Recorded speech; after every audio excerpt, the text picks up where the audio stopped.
Hello everyone, welcome to our YouTube channel TET Education. I hope you all are good and doing well.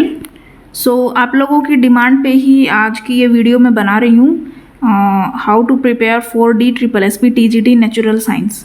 इस exam के लिए आप लोग कैसे prepare करें और क्या सिलेबस रहता है साइंस का और क्या स्ट्रेटेजी आपको बनानी चाहिए इस एग्ज़ाम की तैयारी करने के दौरान।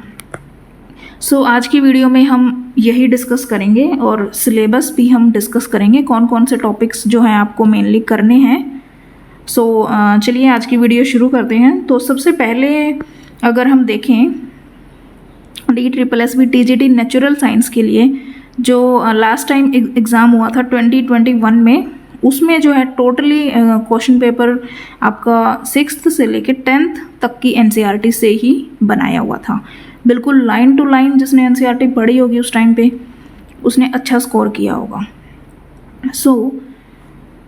सबसे पहले आप लोग 6th से लेके 10th तक की NCERT को बिल्कुल भी स्किप ना करें।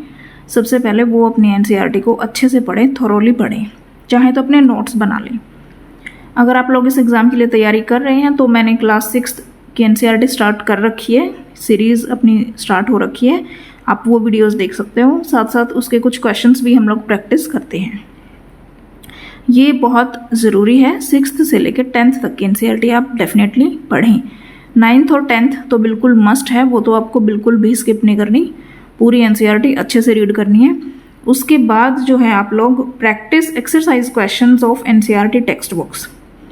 NCERT टेक्स्ट बुक में जो एक्सरसाइज के क्वेश्चंस दिए होते हैं हर एक चैप्टर के साथ, आप उनकी प्रैक्टिस कर सकते हो, किस तरीके से जो है क्वेश्चंस बनते हैं और कितना का आप सॉल्व कर पा रहे हो।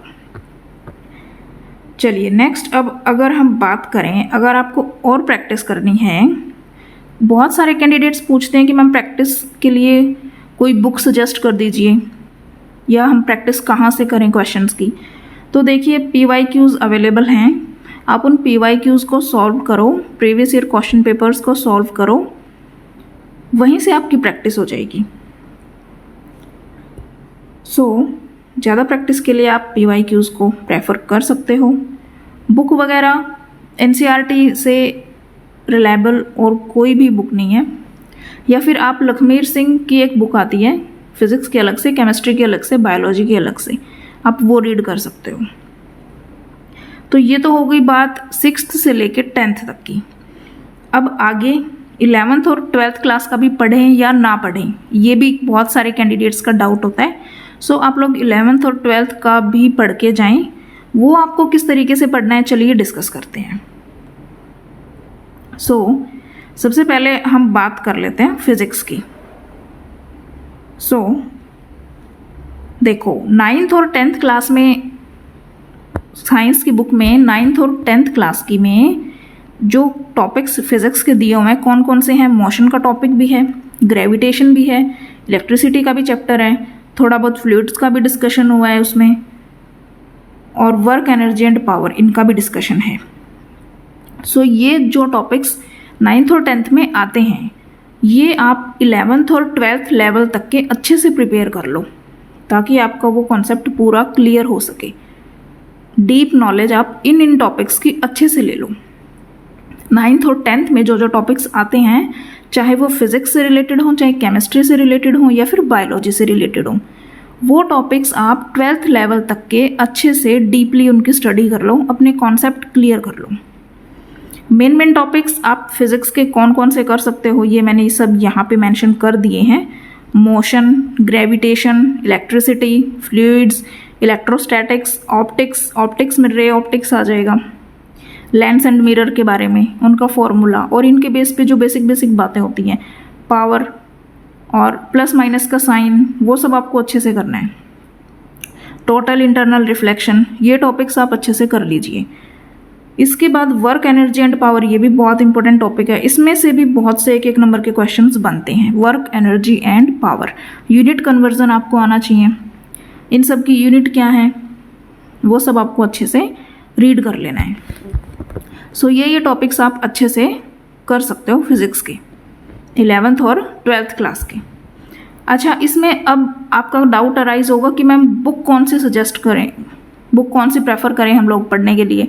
सो 11th और 12th की आप लोग प्रदीप की बुक्स हम सब ने रीड की हैं अपने टाइम पे 11th और 12th क्लास में जब हम लोग थे, तो आप प्रदीप की बुक सजेस्ट कर सकते हो, वो आप रीड कर सकते हो। उसमें ही आपके NCERT एक्सरसाइज का सॉल्यूशन भी दिया होता है, तो आप NCERT सॉल्यूशंस को भी लगाइए और प्रदीप की बुक से आप अपना स्टडी कर सकते हो, कोई दिक्कत नहीं है। वहीं से आप लोग न्यूमेरिकल्स भी प्रैक्टिस कर सकते हो। चलिए अब बात करते हैं केमिस्ट्री की। केमिस्ट्री में आपके कुछ मेन टॉपिक्स हैं, structure of atom, state of matter, SPDF block elements, environmental chemistry, polymers, ये कुछ मेन टॉपिक्स हैं। एक और टॉपिक है इसमें आगे आएगा, केमिस्ट्री इन एवरीडे लाइफ। ये टॉपिक्स आप जो है केमिस्ट्री के कर लीजिए 12th तक के। इसमें से मोस्ट इम्पोर्टेंट अगर हम बात करें, एक तो स्ट्रक्चर ऑफ एटम हो गया, स्टेट ऑफ मैटर हो गया, environmental chemistry, polymer and chemistry in everyday life. यहाँ से बहुत सारे क्वेश्चंस बनते हैं, तो आप ये टॉपिक्स अच्छे से कर लीजिए। पॉलीमर्स का भी देखो 8वीं क्लास की जो साइंस की बुक है आपकी, उसमें भी पॉलीमर्स का जिक्र हुआ है। सो आप उसको 12th लेवल तक का अच्छे से कर लो। सो केमिस्ट्री के आप मेनली ये टॉपिक्स कर सकते हो। चलिए अब नेक्स्ट देखते हैं बायोलॉजी। सो बायोलॉजी में क्या क्या आएगा, diversity in living organism.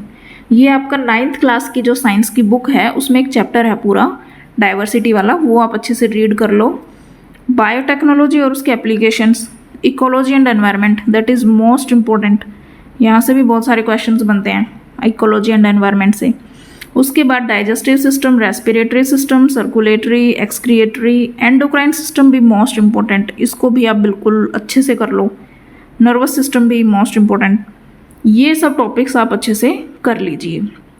Plants की अगर बात करें तो फोटोसिंथेसिस के बारे में फुल नॉलेज, ट्रांसपीरेशन क्या होता है, और हार्मोन्स, जो प्लांट हार्मोन्स होते हैं उनका क्या क्या फंक्शन होता है, वो आप अच्छे से कर लीजिए, बायोलॉजी वाले टॉपिक्स।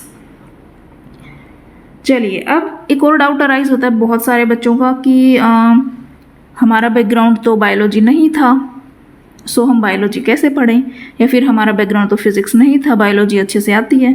सो इस केस में जो सब्जेक्ट आपको अच्छे से आता है आप उस पर अच्छी कमांड बनाइए अपनी, और उसमें आप अच्छा परफॉर्म कीजिए। दूसरे सब्जेक्ट्स जो आपको कम आते हैं उनमें आप मेन टॉपिक्स कर सकते हो जो मैंने इस वीडियो में डिस्कस किए। ये टॉपिक्स आप करके जा सकते हो।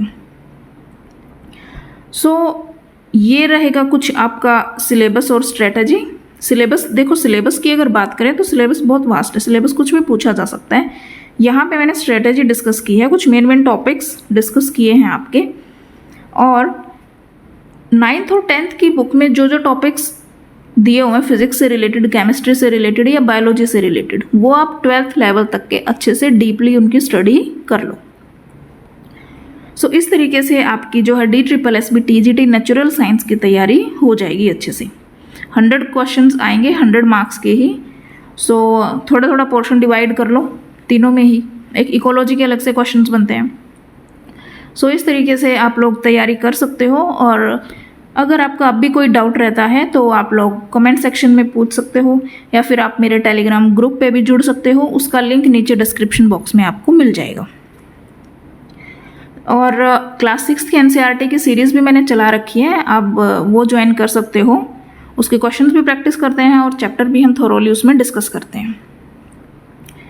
सो चलिए, this is all about today's video. I hope you like this video, then do like, share and subscribe my channel.